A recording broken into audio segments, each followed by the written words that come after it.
반갑습니다, 국민 여러분. 너무 오랜만에 찾아뵙게 됐습니다.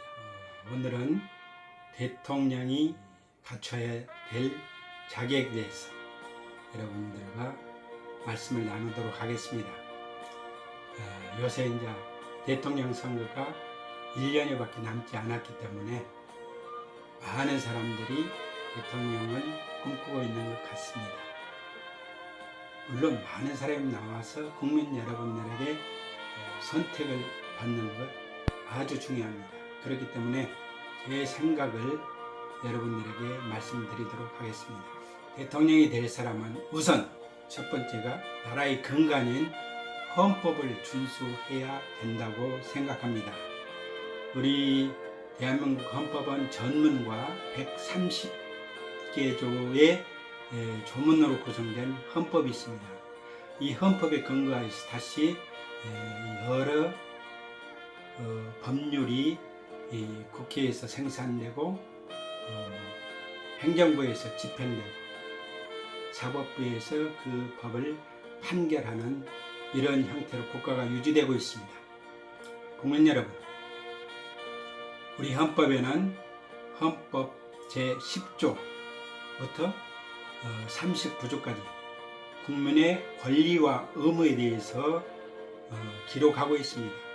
우리 국민들이 100% 국민들의 삶을 적극적으로 향유하기 위해서 권리를 충분히 누려야 됩니다.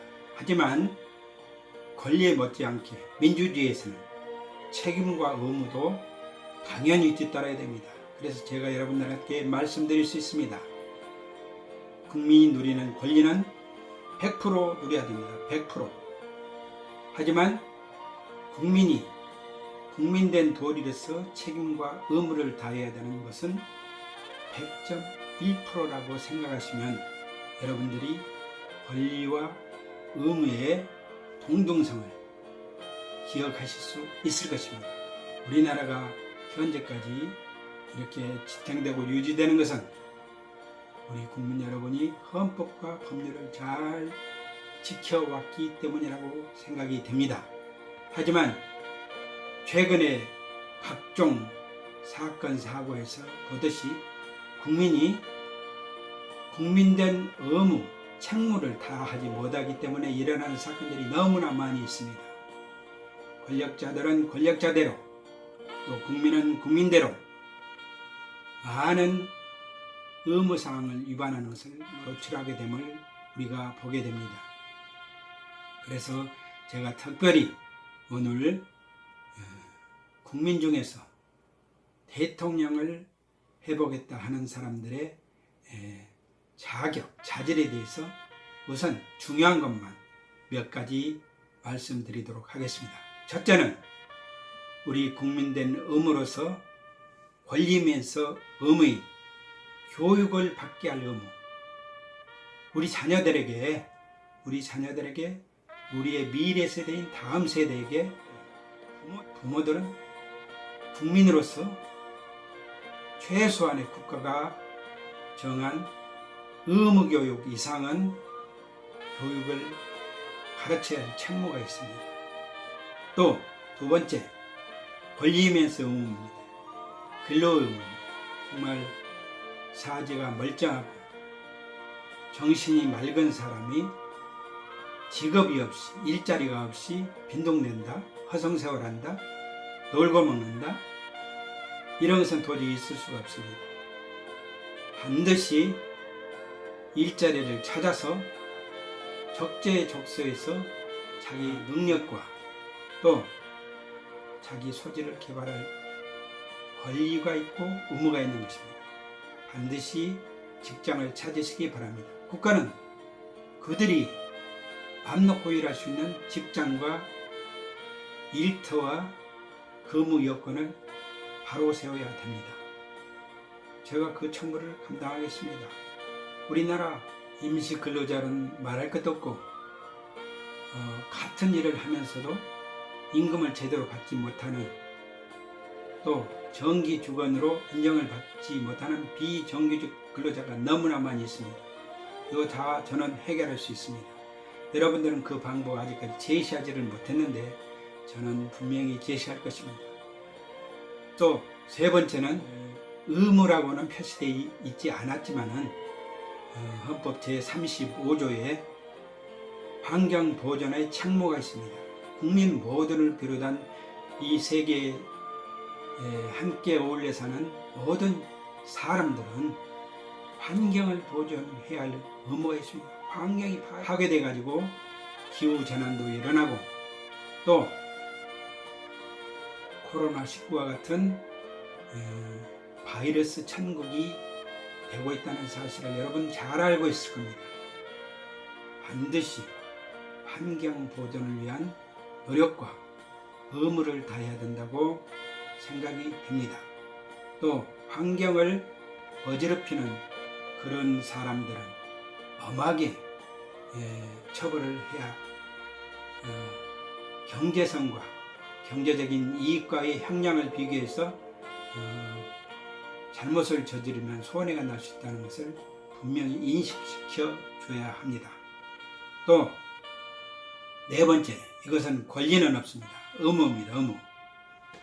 헌법 38조에 모든 국민은 납세의 의무를 져야 됩니다. 우리가 낸 세금, 각종 기업에서 낸 세금을 가지고 나라도 운영하고 소외된 계층, 또 저소득자를 위한 또 사회 복지를 위해서 비용이 그만큼 많이 들어갑니다. 세금이 많으면 많을수록 국민의 삶은 높아집니다. 그러나 세금을 많이 부담하면 또 어깨가 무겁지 않습니까? 그걸 부담하게 해서 그러니까 적당한 세금을 내되 그 세금이 바른 곳에 쓰일 수 있도록 또 행정각부는 예산 절감을 위해서도 철저히 노력해야 됩니다. 그리고 제가 주위를 둘러보고 거래도 해보고 세금을 내지 않기 위해서 현금 거래를 원하는 사람들이 많이 있습니다. 어떻게 보면 파는 사람과 구매한 사람이 다 세금을 내지 않으면 이익을 보는 그런 형편입니다. 저는 이렇게 생각도 해보았습니다. 우리가 현재 이 세상에는 현금 거래 없이도 얼마든지 살아갈 수 있습니다. 카드 하나면 인터넷으로 카드 하나면 다 거래가 됩니다. 그러면 세원이 정확히 노출이 됩니다. 국가 세금의 투명성과 또 국민 여러분도 떳떳한 자부심을 가지고 아주 떳떳하게 세금을 내는 국민이다고 자랑스럽게 여길 수 있을 겁니다. 그러나 또 이것을 급격하게 시행하면 너무나 많은 반발이 일어날 것입니다. 특별히 전통시장 같은 데서는 현금 거래가 없으면 애놀이 하는데도 또 그 카드 찍는 설비가 잘 되어 있지 않기 때문에 문제가 아직은 많이 있습니다. 하지만 저는 현금 없이 그러면 현금이 없다면 국가에서 돈을 찍어내는 비용이 그 현금 찍어내는데 정말 수천억이 듭니다. 그리고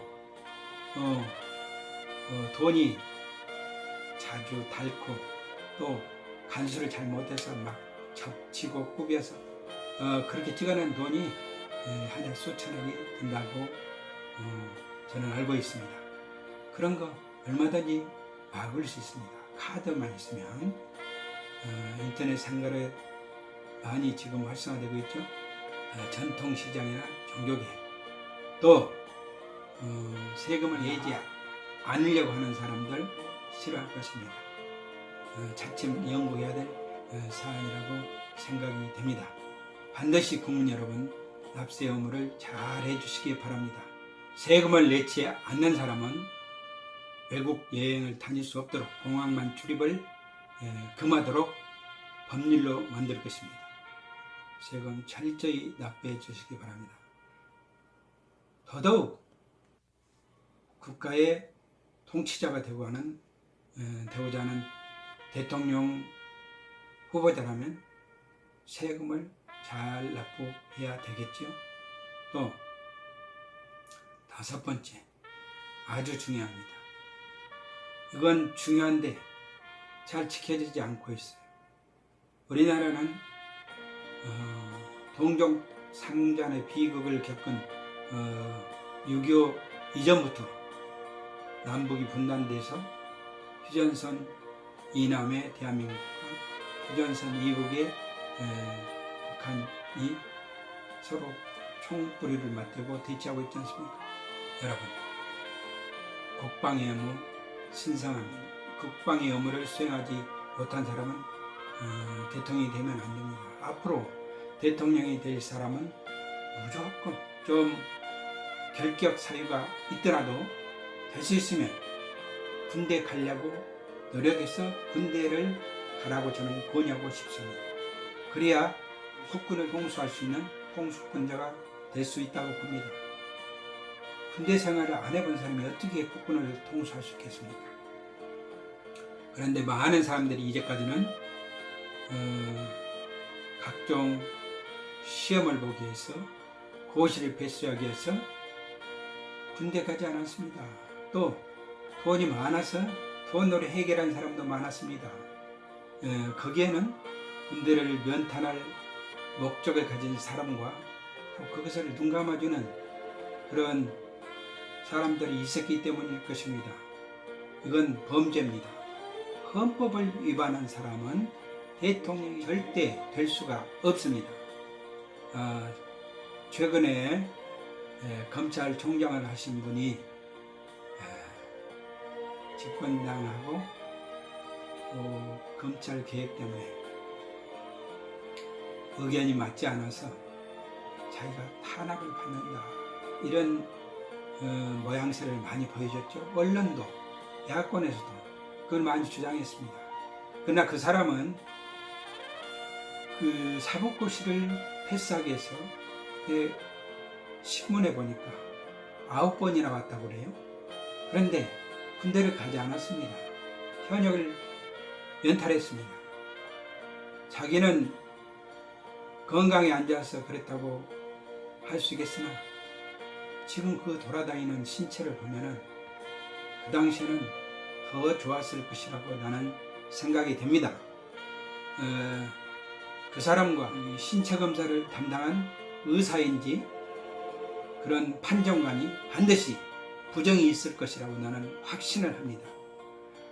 그리고 또 지난번 후보했던 분이 다시 대통령 후보가 되겠다고 또 나온답니다.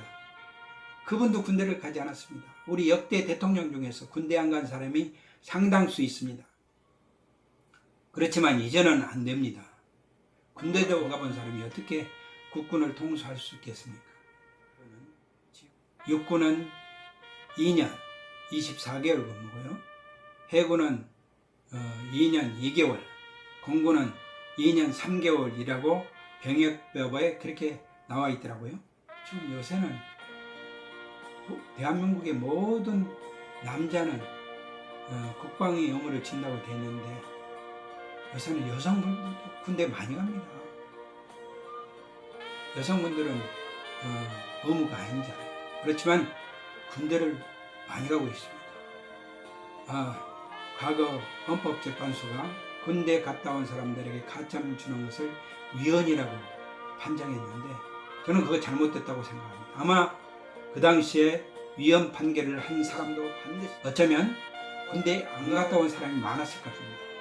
저는 그렇게 생각합니다. 군대 가지 않은 사람이 어떻게 군대 간 사람들을 평가할 수 있습니까? 도저히 인정이 안 됩니다. 그리고 군대에 복무한 1개월당 0.1점 이상의 가점은 줘야 된다고 저는 생각하고 있습니다. 그게 합리적인 생각이라고 저는 분명히 국민 여러분께 주장합니다. 그리고 또 하나, 여성이라면 헌법에 명시도 안 돼 있어요. 법률에도 없어요. 하지만 이 나라를 지탱하기 위해서는 우리의 다음 세대가 많이 이 세상에 태어나서 이 대한민국을 올바른 길로 이끌어가야 되니 우리 후손을 많이 생산해야 됩니다. 그렇기 때문에 여성이라면 결혼을 해서 가정도 가져보고 어른도 모셔보고 또 자녀도 출산해서 우리 대한민국을 건강한 나라로 만들 책무가 있다고 저는 생각이 됩니다. 요즘 나홀로 사는 남자나 여자분들 많이 있죠. 남자 혼자 자녀를 생산할 수 없습니다. 여성 혼자 자녀를 생산할 수 없습니다. 성경에는 아담이 혼자 사니까 하나님께서 그 갈빗들을 취해서 돕는 매필 여자를 만들었습니다. 그래서 최초의 가정을 만드셨는데 이들이 하나님께서 금하신 선악과를 먹지 말라는 그런 법을 어겼기 때문에 하나님께서 그들을 쫓아내시면서 남자에게는 일하는 형벌을 주셨습니다. 지금까지는 에덴 동산 안에 모든 과일을 먹고 생명을 연장하게는 생명수도 있었고요. 선악을 분별하게 하는 선악과 그걸 따먹지 말라고 했는데 따먹었어요. 그것을 먹고 지금까지 살았다면 영원토록 살고 있을 겁니다. 그런데 그것을 어겼기 때문에 하나님께서 에덴 동산에서 쫓아내시면서 남자에게 너는 얼굴에서 땀을 흘려야 먹고 살 것이다.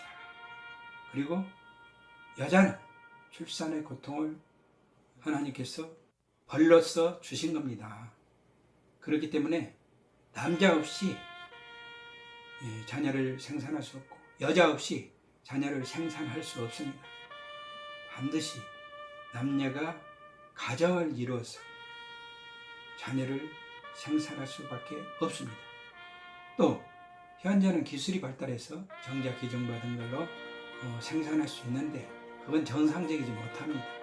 인류에게 하나님께서 부여하신 가정은 남자와 여자가 만나서 서로 뜻도 다르고 생각도 다르고 자라는 환경도 다르지만은 상대를 알고 이게 사회생활입니다. 서로 다른 사람을 알아가는 겁니다. 처음부터 누가 딱 내 마음같이 맞는 사람이 어디가 있겠어요.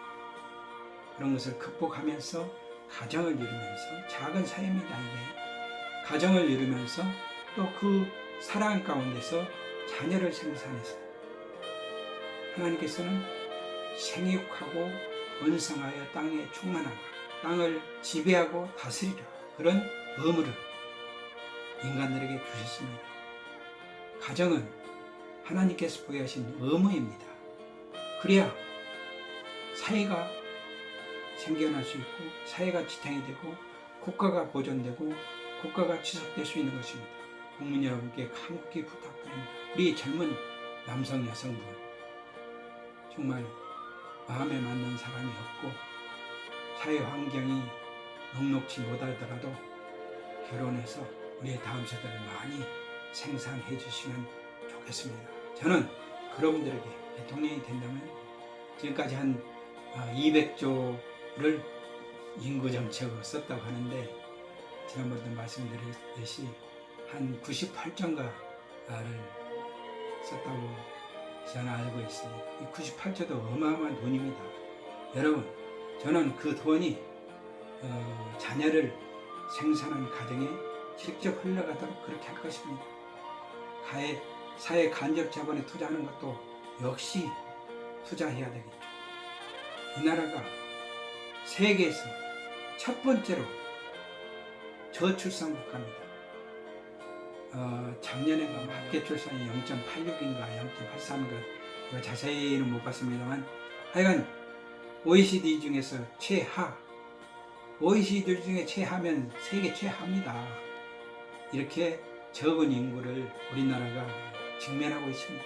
2060년대 그때쯤 되면 정말 우리나라가 인구가 한 거의 반토막이 된다는 그런 보도도 접한 적이 있습니다. 국민 여러분, 특별히 젊은 남성 여성 여러분 결혼하십시오. 제가 여러분들이 자녀를 낳고도 직장에 다닐 수 있는 그런 방법을 저는 준비하고 있습니다. 나중에 정식으로 제가 후보가 된다면 여러분들에게 제시하겠습니다. 여러분들이 만족하실 겁니다. 저는 자녀를 낳은 분들에게 금전적인 혜택이 직접적으로 흘러갈 수 있도록 그런 정책을 펼 것입니다. 지금까지 간접적인 그런 정책에서 완전히 탈피할 것입니다. 그리고 국가를 위해서, 사회를 위해서 애쓴 분들한테 그걸 저는 기여라고 생각합니다. 기여하신 분들은 마땅히 국가에서 개우해 드려야 된다고 생각이 됩니다. 국가를 위해서, 사회를 위해서 헌신하지 않은 사람은 그만큼 차별받을 각오를 하셔야 될 겁니다. 그리고 대통령이 될 사람은 최소한 10년 정도는 나무 수하에서 통제도 받아보면서 내가 내 마음대로 내 자유대로 할 수 없는 그런 환경을 겪어본 사람이 대통령을 또한 정치인을 해야 된다고 저는 생각하고 있습니다. 처음부터 부자이고 지금도 부자인 사람, 그런 사람은 절대로 자기보다 낮은 사람을 이해하지 못합니다. 또 처음부터 아주 가난했어 지금까지 가난한 사람, 자기보다 부자인 사람 이해하려고 생각지도 않고 이해할 수도 없습니다. 이런 사람들은 다 대통령이 될 자격이 없습니다. 그러나 처음부터 가난했는데 자기가 자수성가해서 부를 쟁취한 사람, 이런 사람은 대통령의 자격이 있다고 생각이 됩니다. 또 부자였는데 가산이 기울어서 밑바닥 인생을 살았다가 다시 일어난 사람, 그런 사람들 대통령 자질이 충분하다고 생각이 합니다. 여러분, 사회 각계 각층에서 여러 일자리에서 다방면에 일들을 체험하신 분, 그런 분들은 사회를 이해할 수 있는 사람들이기 때문에 대통령으로서 아주 적합하다고 저는 생각합니다. 또 요즘에 사회가 갈수록 더 험난해지고 있죠. 살인사건도 그냥 흉포화되고 자기 자녀를 죽이고 의사를 표현할 수 없는 피덩어리들을 구타해서 죽인다는 게 말이 됩니까? 인간이 아닙니다. 이거는 반드시 사형을 시켜야 됩니다. 저는 사형제도를 배제하지 않겠습니다. 살인한 사람 나는 분명히 사형에 처하도록 할 것입니다. 또 요즘 부동산 투기 문제가 최근에 또 여론 이슈가 됐지 않습니까? 그전에는 없었습니까? 이게 공정사회라고 주장하면서 얘기합니다. 여러분들, 공정이 나 혼자 될 일입니까? 내가 먼저 지켜야 공정이 되는 겁니다. 공정사회 분명히 일으켜야 됩니다. 이전부터도 공정사회가 있어 왔습니다. 그런데 너무나 낮은 빈도의 공정사회였습니다. 이제는 우리나라의 경제 위상에 걸맞게, 인식에 걸맞게, 우리 민족성에 걸맞게 100% 공정한 건전한 사회가 되어야 된다고 저는 확실히 믿고 또한 주장합니다. 여러분도 그렇게 생각할 줄 압니다. 그리고 참여하고 협조할 줄도 믿습니다.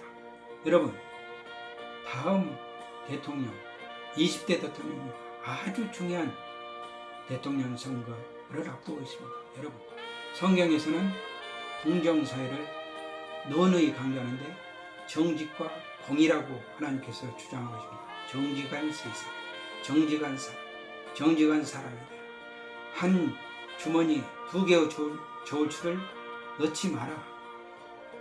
대박을 크고 작은 거 2개를 가지지 마라. 공정한 사회, 대통령으로부터 공정해야 됩니다. 지금까지 감옥에 간 사람들 공정하지 않았기 때문에 간 겁니다. 자기에게는 법을 적용할 때 배제를 시키거나 낮게 적용하고, 국민에게는 엄하게, 엄청 강하게 그렇게 적용하고, 윗물이 맑아야 아랫물도 맑다는 속담이 있지 않습니까? 그런데 윗물 혈인데 어떻게 아랫물이 맑겠습니까? 대통령을 제대로 뽑아야 됩니다. 또 대통령이 될 사람은 리더십도 있어야 되고, 또 비전도 제시하고 용기도 있어야 돼요. 결단력도 있어야 돼요. 그 외에 많은 것을 가지고 있어야 됩니다. 그런데 제가 가장 중요하게 생각하는 것은 겸손한 사람이 됩니다. 겸손한 사람. 성경에 보면은 이스라엘의 초대 왕을 아주 겸손한 사람, 왕으로 선택이 됐는데 그가 진포다리 뒤에 숨었어요. 그 사람이 사울입니다. 사울. 이스라엘 초대 왕 사울이었어요. 그 겸손한 사람을 하나님이 왕으로 세웠는데 왕이 된 뒤에는 교만해서 그가 하나님의 명령을 저버리고 하나님의 말씀에 순종하지 않았기 때문에 그보다 나은 사람, 그보다 더 겸손한 사람 다윗은 이스라엘의 두 번째 왕으로 세워서 하나님이 그 다윗에게 이르기를 내 마음에 합한 사람, 겸손한 사람. 다윗은 인간이기 때문에 잘못을 저지를 수 있으면 몫이, 그러나 그 잘못이 너무나 큰 잘못을 저질렀습니다. 사람 자기 부하를 고의로 죽게 한 그런 범죄를 저질렀는데 하나님이 그를 용서하시면 그가 회개하고 그랬기 때문에 하나님께서 마음에 합한 사람이라 그렇게 말씀하셨습니다. 겸손이 지도자에게 아주 귀한 덕목이라고 저는 생각합니다. 너무 말하기 좋아하는 사람이 있습니다. 다른 사람이 말할 기회를 뺏어서 혼자 독단적으로 말하는 사람이 있어 아주 교만한 사람입니다. 그런 사람과는 상종을 하지 마십시오. 우리 지도자는 듣는 걸 좋아해야 됩니다. 국민 여러분의 귀를 기울이고 듣기만 하지 말고 들어서 그것을 정책에 반영하는 그런 겸손한 사람이 되어야 된다고 저는 강하게 주장하고 싶습니다. 우리나라는 지정학 여건상 주변 사각, 미중, 일, 러시아 주변 사각이 들려 있습니다. 아주 요충지입니다.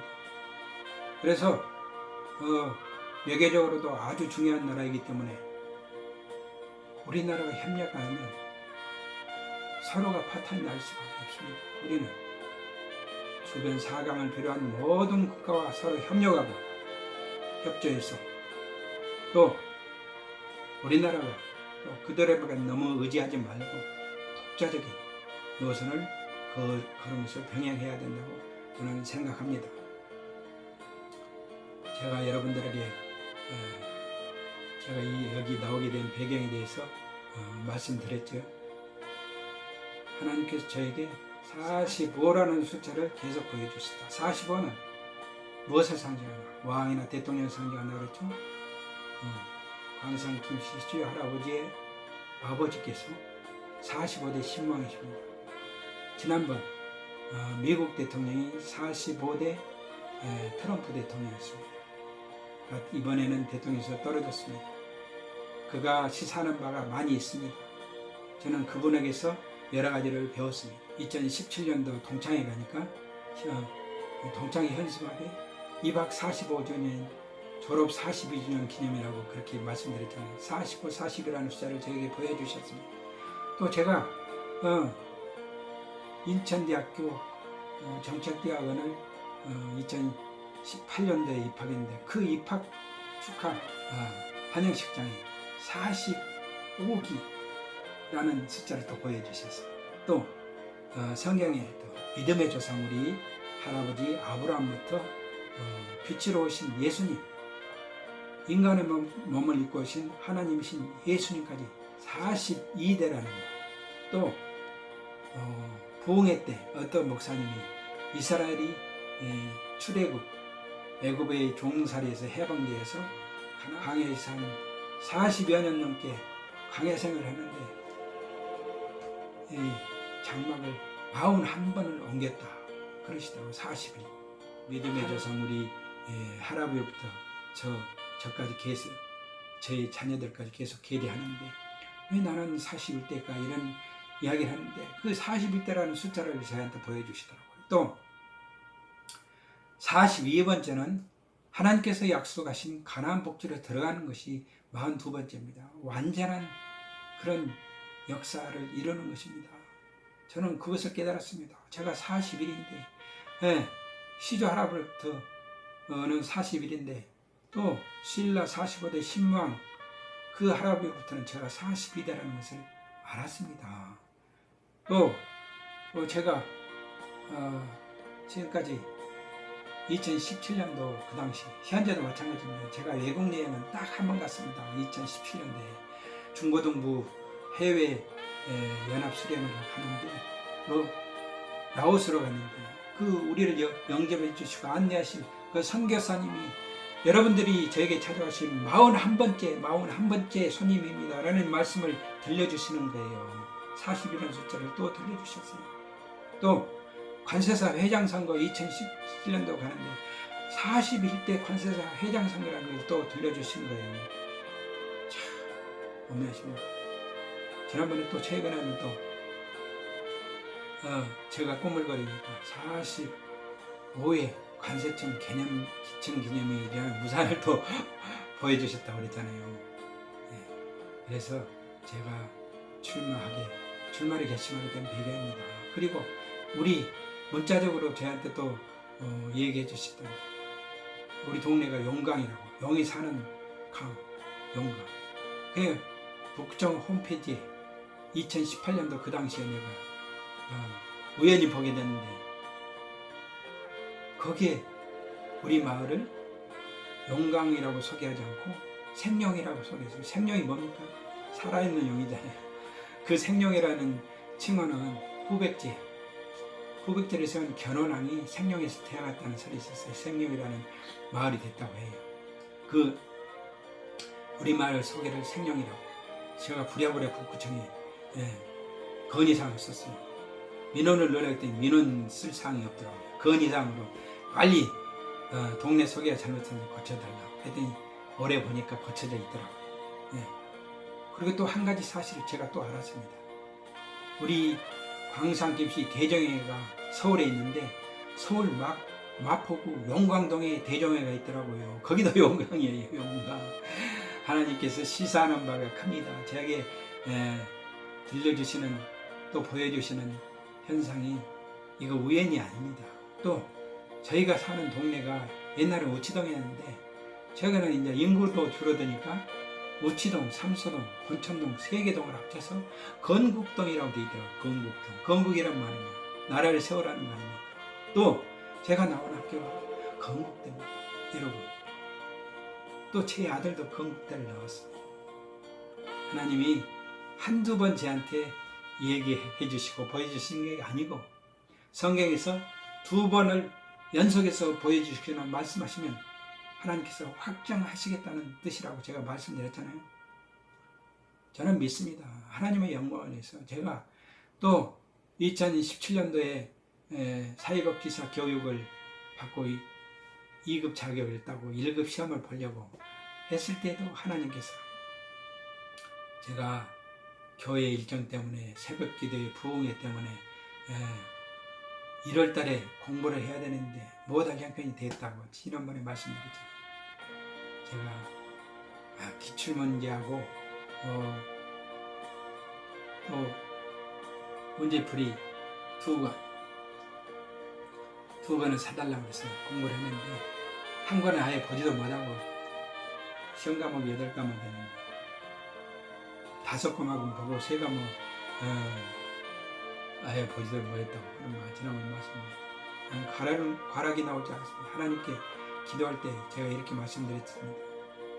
하나님, 저는 다 공부도 못하고 준비도 못했습니다.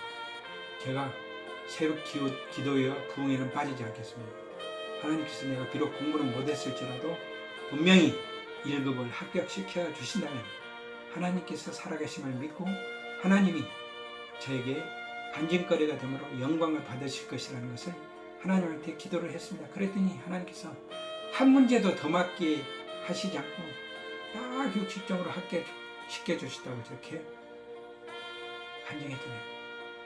제가 작년 2016년도 12월 31일에 정년퇴직해서 안세사 개업을 해서 사회복지사 공부하고 시험 보면서 1급 시험을 보고 또 인천대학교 정책대학을 갈 때까지 그 과정이 하나님께서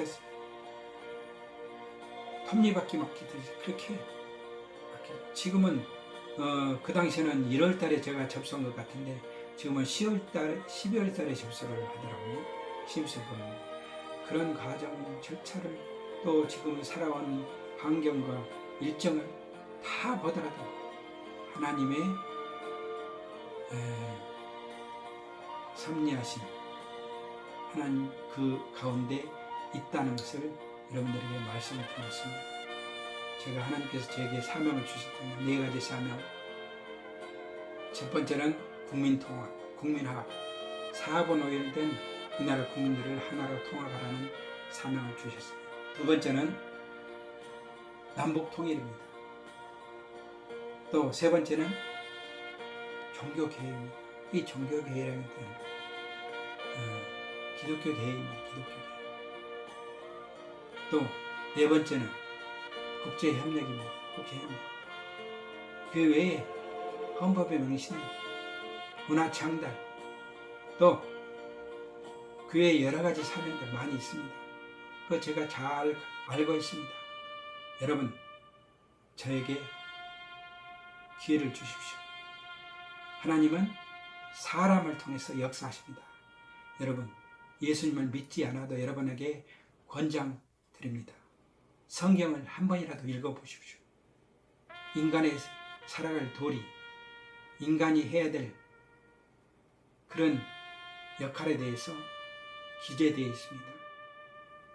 여러분, 이 부족한 사람을 여러분들이 선택해 주신다면 실망하지 않도록 객관적으로 저는 1%도 대통령 후보가 될 수 없다는 것을 저도 알고 여러분도 압니다. 또 대통령이 된다는 것은 더더욱 어렵죠. 여러분들이 혹시 정말 내가 겉으로 내놓을 수 있는 게 뭐냐, 아무것도 없냐, 다른 사람은 국회의원도 하고 국무위원도 하고 국무총리도 하고 그런 사람들인데 저 내놓을 거 없습니다. 저는 성경이라는 튼튼한 방패가 있습니다. 성경은 하나님이죠. 지도자가 해야 될 도리가 그 안에 다 있습니다. 저는 성경을 매년 1독 이상을 했습니다. 올해는 1독 계획과 성경 필사를 지금 진행하고 있습니다. 어려운 환경입니다. 여러분 코로나19 이거 그냥 온 게 아닙니다. 하나님은 주시지 않으려고 했더라도 우리를 시험하는 마귀는 언제든지 시시탐탐 노리고 있습니다. 그 환경을 하나님께서 그냥 허락하십니다. 인간이 어떻게 극복하는지를 보고 계실 것입니다. 어떤 사람은 하나님을 원망하는 사람도 있을 것이고 어떤 사람은 하나님께 회개해서 다시 인간의 번영의 모습으로 돌아가려고 애쓰는 사람도 있을 것입니다. 이번 코로나19 환경 하에서 노출된 여러 장면을 여러분들 목격했을 것입니다. 지금도 여러 가지 얼굴들을 드러내고 있습니다. 앞으로 곧 극복됩니다. 여러분도 백신 맞을 환경이 된다면 빨리 맞아서 이 나라가 코로나로부터 완전한 자유를 얻었으면 좋겠습니다. 또 여러분 저를 응원해 주신다면 더불어민주당에 가입해서 월 1,000원씩 당비를 내주시면 정식 당원이 되는 겁니다. 그러면 후보를 추천할 수 있는 권리도 생기고 여러 가지 의견을 제시할 권리도 생기는 겁니다.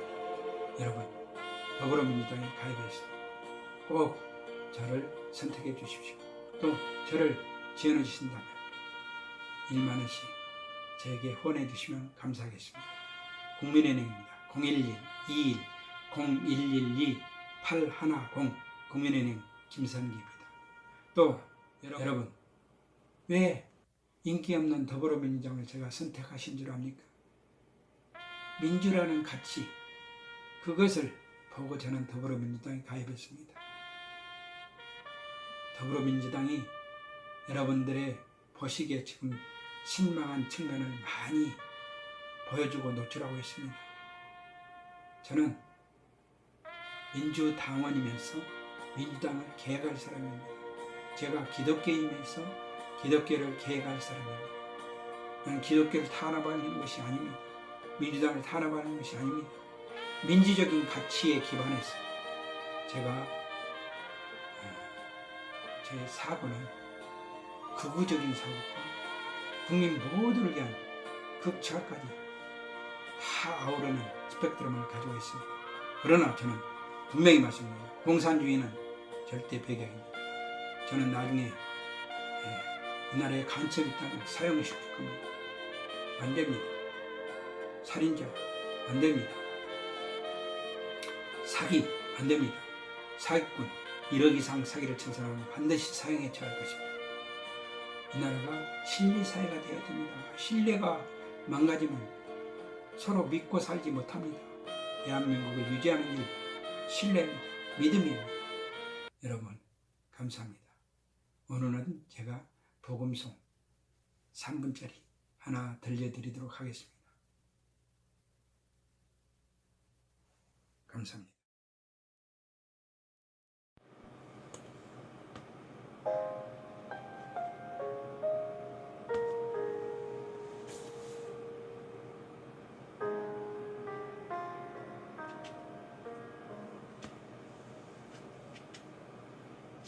내 백성이 나를 떠나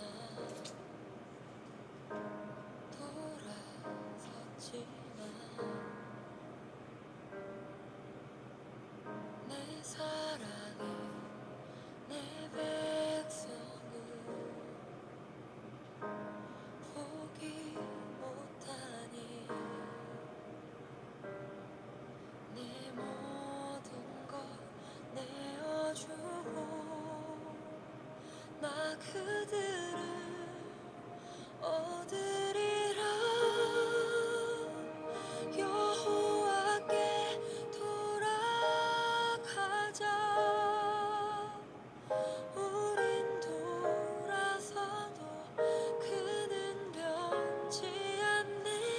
여호와께 돌아가자. 우린 넘어져도 그 사랑 영원하네.